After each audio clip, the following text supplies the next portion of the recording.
Hello everyone, here is Rahul Rao from Horticulture Rejuvenation. I'm back again and this time with cypress. What should be the care of cypress? Whether it's summer or winter, let's see.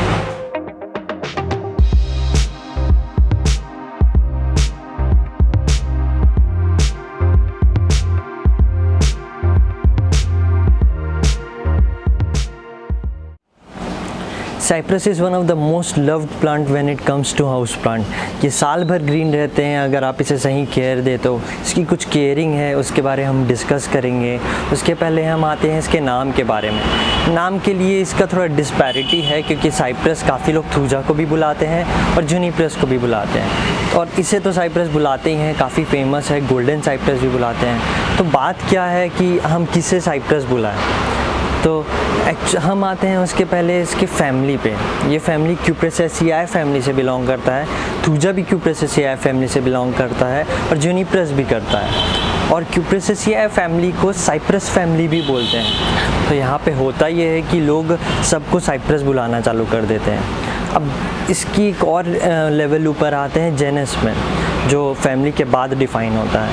तो इस junipers का genus होता है जुनिप्रेसी, thuja का भी genus thuja ही होता है, पर साइप्रस का जेनस क्यूप्रेसिस है, जो क्यूप्रेसियाई से डिफ़ाइन हुआ है।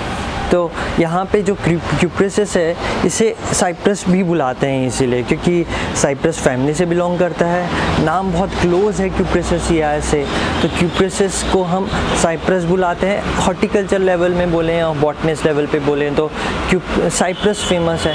क्यूप्रेसियाई थोड़ा डिफ़िकल्ट भी हो जाता है।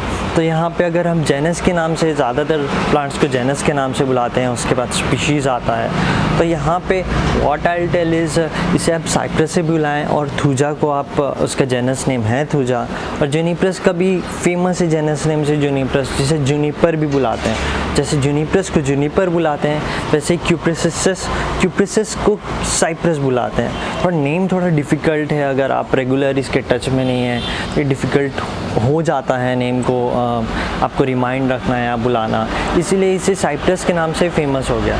अब बात यह है कि कुछ हुआ होगा जो साइप्रस फैमिली से बिलोंग करता है, इसलिए लोग उसे नैरो डाउन करने के लिए साइप्रस बुलाने लग जाते हैं। But it will be better, confusion ना हो, टेक्निकल वे में सही है, ऐसा कुछ दिक्कत नहीं है। तो आप साइप्रस को, इसको साइप्रस बुलाइए और बाकी को जेनस नेम से बुलाइए।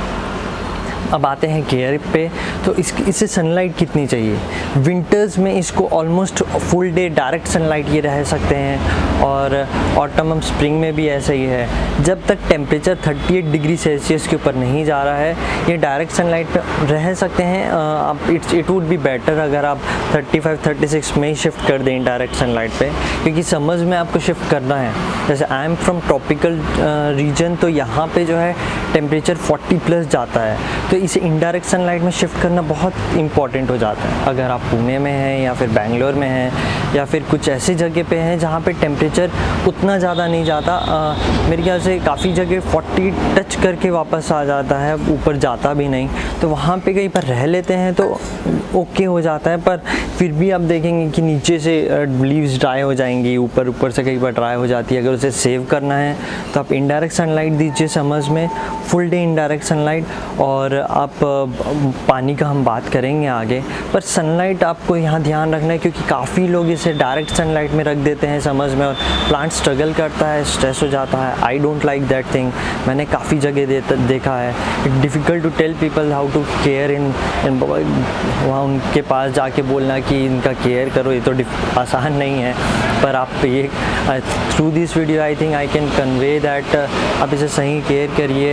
ये प्लांट बहुत ही अच्छे से रह लेते हैं। 2-2.5 साल पुराना प्लांट है, आप देख रहे हैं कितना हाइट ले लिया है, मेरे से भी ऊपर चला गया है, 7 फीट क्रॉस कर गया है। ग्राउंड पे लगाते हैं तो इसकी थोड़ी केयरिंग अलग रहती है। इसे आप ग्राउंड पे लगाए हैं तो अब समर में भी एक फुल डे डायरेक्ट सनलाइट मिल जाता है तो इन्हें दिक्कत नहीं होता। तो पॉट की केयरिंग और जो ग्राउंड की केयरिंग होती है वो थोड़ी डिफरेंट होती है, ये एक समझने वाली बात है।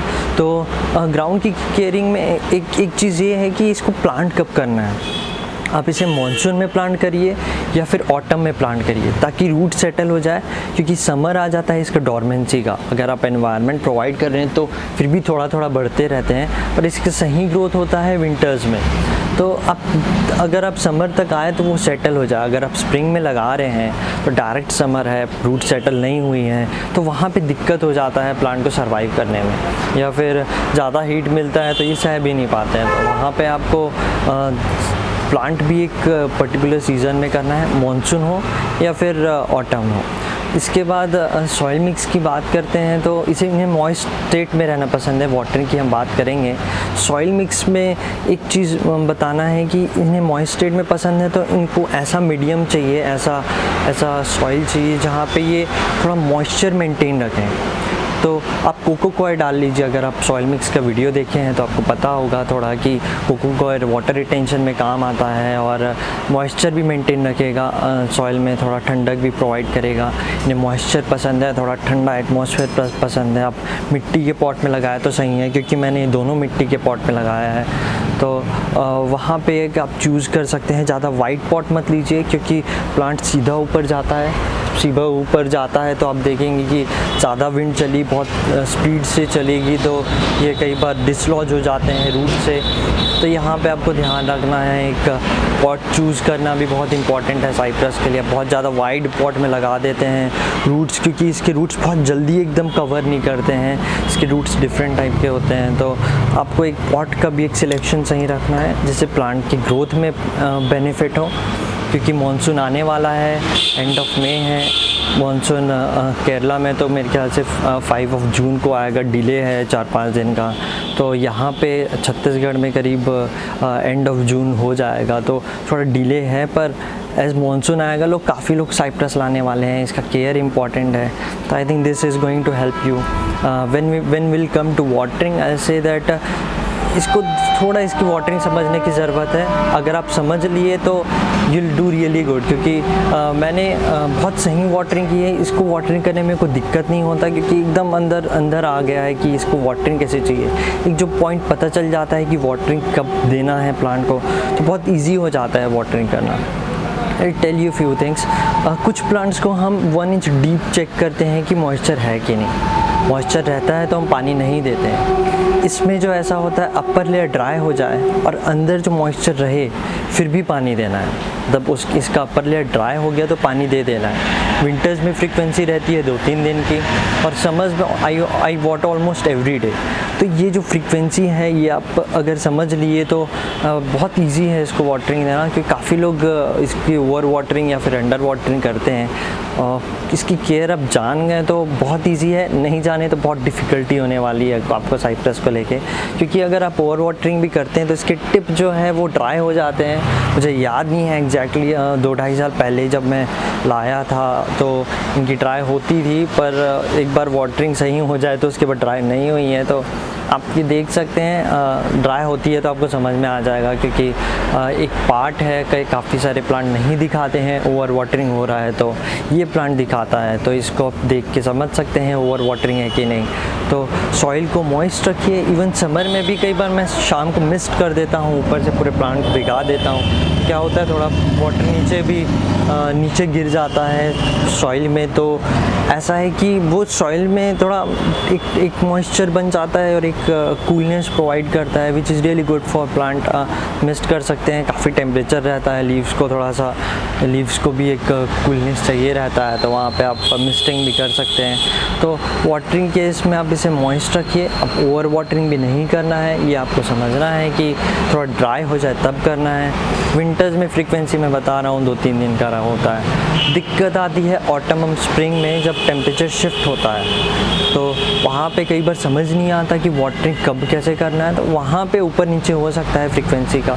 वहाँ पे देखिए कई बार ऐसा भी होता है कि आज आप सुबह वाटर किए, कल शाम को करिए तो ज़्यादा बेटर रहता है। तो आप वाटरिंग को आप अपने हिसाब से मेज़र कर सकते हैं। And these are the care of cypress. और इसकी कुछ चीज़ें थी साइप्रस की। अगर आपको कुछ इसकी बातें हैं आप कमेंट में कर सकते हैं। लॉकडाउन है, I really didn't plan to come in front of you and coming on screen like this, so I think lockdown really brought me on screen. और मेरे ख्याल से कहीं ना कहीं ज़रूरी था। काफ़ी सारी डिटेल्स मैं देखता हूँ यूट्यूब में या फिर दूसरे प्लेटफॉर्म में, थोड़ा काफ़ी लोग अच्छी इन्फॉर्मेशन देते हैं, मैंने देखा है। कुछ जो यूट्यूबर्स है बहुत अच्छे से मेंटेन करके रखे हैं, प्लांट ग्रो में हेल्प करते हैं, even I see that. But कहीं कभी कभार कुछ इन्फॉर्मेशन को लेके मिसलीडिंग या फिर कुछ इन्फॉर्मेशन इधर उधर चले जाते हैं। तो मेरे ख्याल से I thought that let's come and tell what I have experience with this plant I am growing. And मेरा ये रहता है कि प्लांट को सही तरीके से स्टडी करना, उसके बाद उसकी डिटेलिंग देना। I read a lot, I see blogs में, बुक्स पढ़ता हूँ, I self observe. So these are the things. Instagram में इसकी फ़ोटो शेयर है, इसकी केयर भी शेयर होती है। You can visit horticulture rejuvenation website, काफ़ी चीज़ें उस पर प्रोवाइड की जा रही हैं। वेबसाइट के बारे में कुछ टाइम बाद आएंगे क्योंकि website still it is in developing stage. Horticulture rejuvenation एक डेवलपिंग स्टेज पे है। आप अभी विज़िट कर सकते हैं, काफ़ी सारी चीज़ें हैं आप देख सकते हैं। और इसके बारे हम और आएंगे बात करने। लॉकडाउन है, आप इसकी केयर समझिए। अगर आप नर्सरी जाते हैं लाते हैं तो सही से केयर करिए। And I think you are going to enjoy this plant, क्योंकि I am having this plant and I am enjoying, क्योंकि मुझे ग्रीनरी पसंद है। आप भी लाएंगे तो आपको भी पता चलेगा कि कितनी इजी केयर है और कितने अच्छे से रख सकते हैं हम आप साइप्रस को। तो thank you for watching, have a nice day.